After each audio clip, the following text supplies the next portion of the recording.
Hey everybody, what is going on? It's Epic Video Game Master here, once again. And today we're going to be starting a new game that is not MapleStory, that is not any other game, not Minecraft, and it's called Okami, and it's for the Wii and the PlayStation 2, and there's an HD version for the PlayStation 3. So a brief overview, this is a very good game. I played through it it's going through the opening again. I played through it several times and I enjoyed it every time I played it. So it's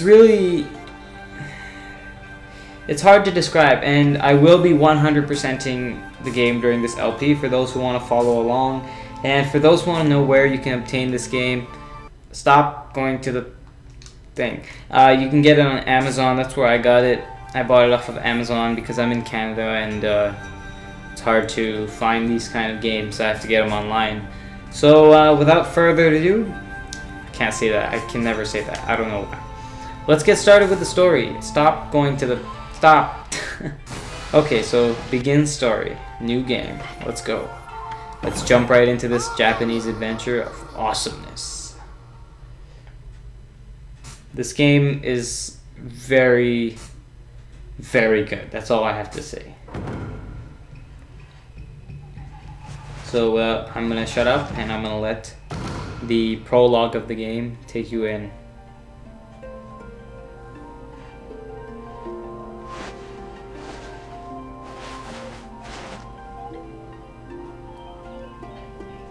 Long ago, a tiny hamlet known as Kamiki Village lay nestled in a grove of proud and beautiful cherry blossoms. Each and every tree around the quiet burg was honored as a god. However, the village was not without its dark secrets.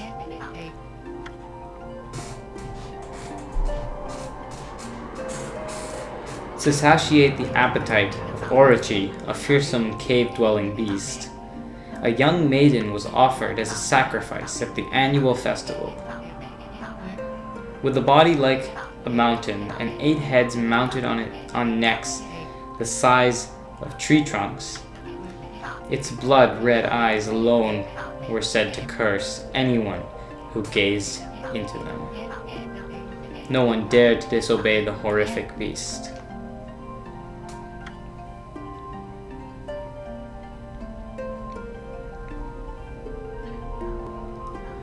When the night of the sacrifice drew near, a mysterious white wolf appeared outside the village. This wolf, its coat as brilliant as snow, was dubbed Shiranui.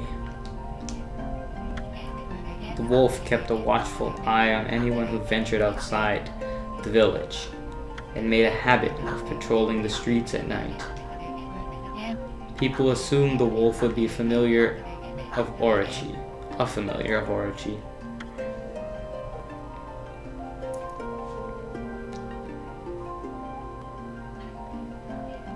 One villager took it upon himself to face the fearsome Shiranui.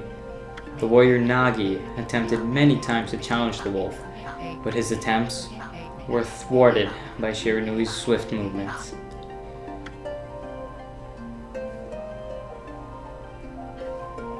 Before long, the night of the accursed festival had arrived. A white-plumed arrow heralded the coming sacrifice. Piercing the sky, the arrow sunk its shaft squarely into the home of Nami, the village's most beautiful maiden. Nagi harbored a secret love for Nami and was enraged by this sign. Determined to put an end to Orochi once and for all, Nagi traveled to the beast's cave in the place of his beloved.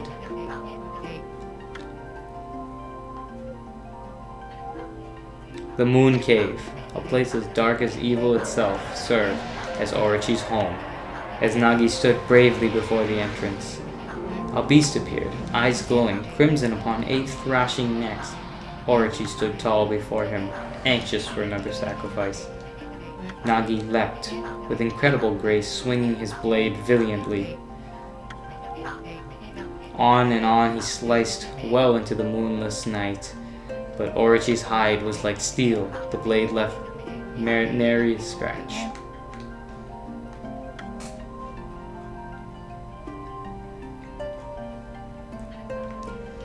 At long last, Nagi,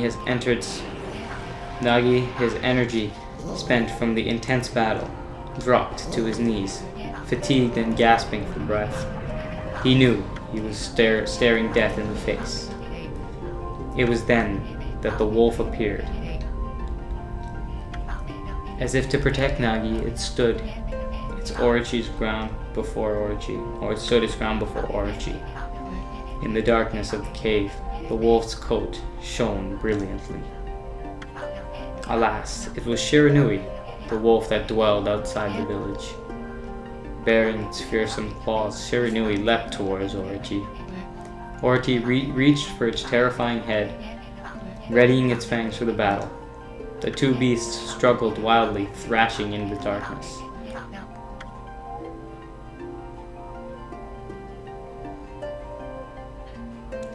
Mysterious and terrifying, the spectacle continued. Shiranui summoned gusts of divine wind to counter Orochi's flames.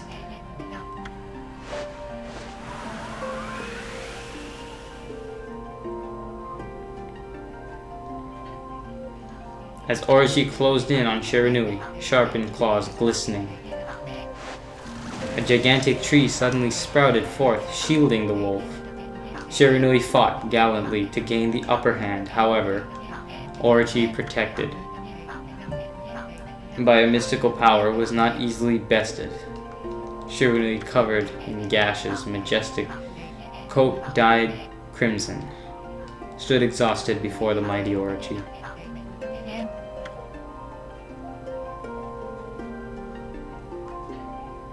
Orochi saw a chance to strike what would be the final blow, but Shiranui refused to give in. With its last ounce of strength, the majestic wolf gazed heavenward and unleashed a mighty howl. Suddenly, the black clouds overhead dissipated. The light from above glinted off Nagi's sword as a beacon of hope.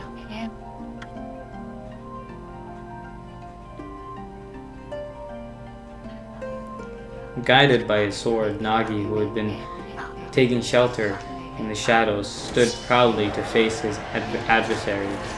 Channeling his strength into his scarred and battered arms, he leapt ferociously towards Orochi, his sword poised high. The golden sword danced in his hands like a puppet on a string. One by one, Orochi's fearsome heads separated from their owner.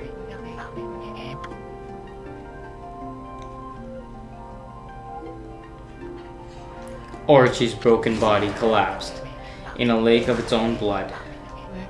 In that instant, the curse plagued the villagers was lifted. As the battle subsided, the sun shone once again in the sky. Shiranui had succumbed to Orochi's poison and struggled to breathe. Nagi scooped the beast in his arms and returned to Kamiki.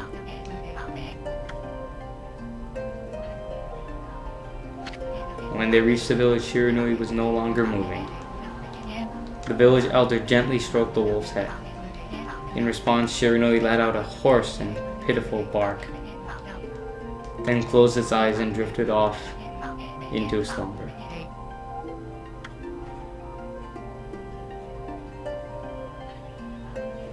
peace had at last returned to Kamiki village. In honor of Shiranui's heroic exploits, the villagers erected a shrine and placed a statue of the wolf within it. Nagi's sword was christened Tsukuyomi, and placed inside the moon cave. The villagers all looked forward to an age of endless peace. However, this is not the end of the story. There is more to this tale than most people know. 100 years has passed since Nagi and Shiranui's heroic exploits. It happened so quickly that no one in the village even took notice.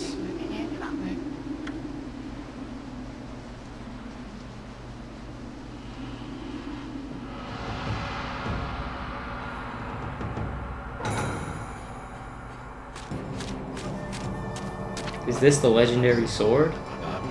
Is this the Tsukuyomi, the sword that banished the dreaded Orochi? No, it couldn't be. It's just a legend, nothing but a fairy tale.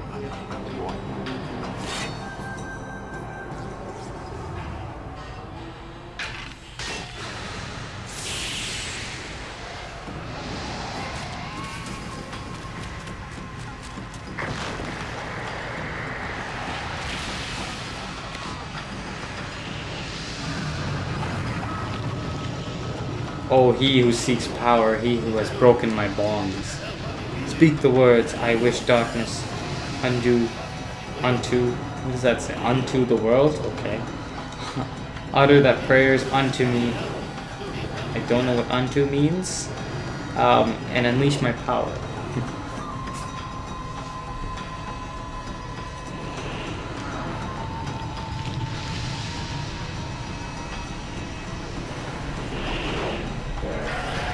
Wow, the controller vibrated a lot there.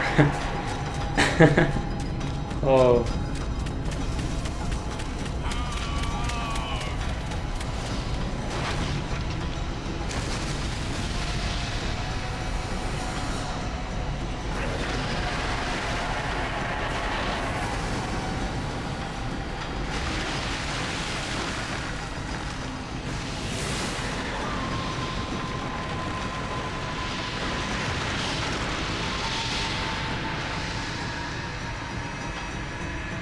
And at last, the sky swallowed by darkness.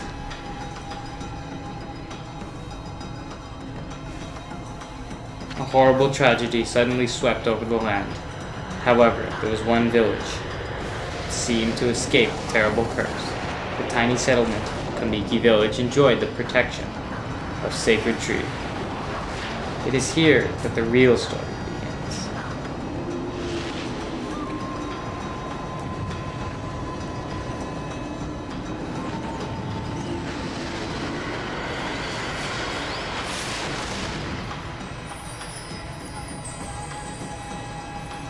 Wood Sprite Sakuya.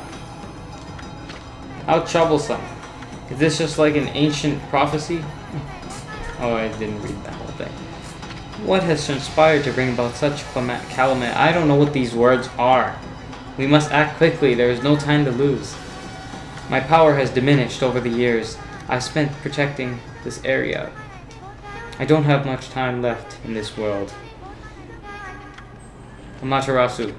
Now there is no time. We have needed your power more. Shine your divine light upon this broken and polluted world.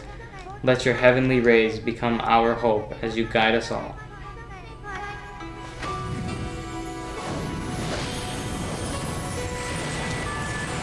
Meet Amaterasu. Now Amaterasu is you basically, and is a reincarnated Shiranui basically. So Sakuya's powers, Sakuya is responsible for that, the guardian tree, spent all her power protecting the village. So she reawoken Shiranui as a new form, and we have to diminish that stupid villager's dumb move of removing the sword to get rid of the darkness, I guess, because that stupid villager kind of just, yeah. The only capable of a wondrous spectacle is none other than our mother and the origin of all that is, Amaterasu. So basically, Amaterasu is goddess of sun, excuse me. And so you'll see us utilizing a lot of Japanese mythology throughout this game, and I'll try to point it out as much as possible. I mean, I don't know everything, but if I know some facts about some Japanese mythology that is being represented in the game, I will try my best to talk about it throughout this LP. So anyway, away from the evil demons so many years ago has not changed one bit. Seeing you emerge after so many years spent as a statue brings happiness to my heart. Sniff. And Amaterasu is just like falling asleep from that speech. Amaterasu, gaze above you and take in the condition of the sky. Since your untimely departure from our midst, the world has succumbed to devious and vicious beasts. They have ravaged our fine and bondful country of Nippon. Nippon is like the whole land area. But never have the circumstances been worse than they are at this very moment. Please, use your powers to banish the darkness, punish those who would do us harm. Eh? What is this? Has something stolen its way into my robe? Ho ho ho. Oh ho he he he. Ha ha ha ha ha. Oh god. Yeah. That looks really weird. Let's press A. Skip that. And what do you know? It was a little flea in her robe. Meet Isun. You again. Yeah, meet Isun. Isun is a little flea, and he will be traveling with you. He is also a main character. He's going to be traveling on your back throughout the game. And throughout the game, you really bond with Isun. Boy, for a little thing, you sure make a big fuss. I was just trying to make the conversation a bit more interesting. That's all. Were you napping in my clothes again, Bug?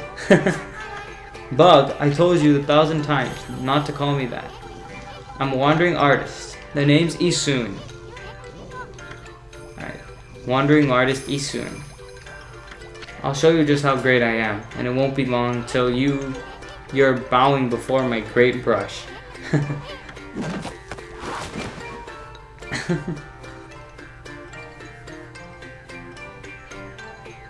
Well, what do you think?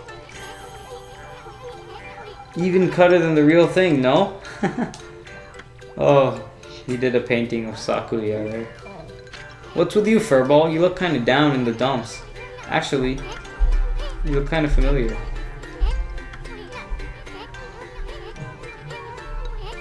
Got it, you look just like that statue of Shiranui.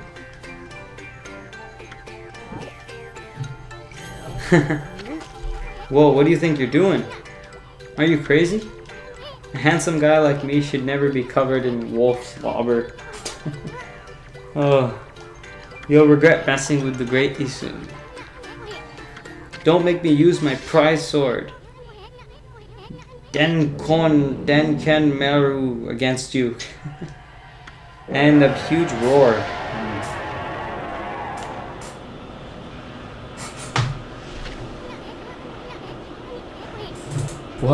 What's going on? That growling sound. And why is it so dark anyway? Oh, great God, Amaterasu. Amaterasu's a goddess, but thank you so much for the plot error. I used all my powers to protect Kamiki Village. The village lives on. Their spirits lie encased in my fruit. Cut it free and the village will be reborn. I trust in you. I know that you'll lead us down the right path. Only your awesome powers can restore life to the world. That trees return to normal, huh? That Sakuya girl really said some weird stuff. The villager spirits are being kept inside the fruit? That's the fruit, the girl said. If you cut it down, the village will be restored. But it's awful high up there. If you don't use some kind of special power, there is no way you're gonna get it. There's no way you're gonna reach it. This darkness is really getting to me too. A lot can happen while you're taking a nap. Alright, so that was the prologue of the game. I hope you guys enjoyed this first video. I know it was a lot of cutscene, a lot of text, and a lot of talking, but the game is not even close to that.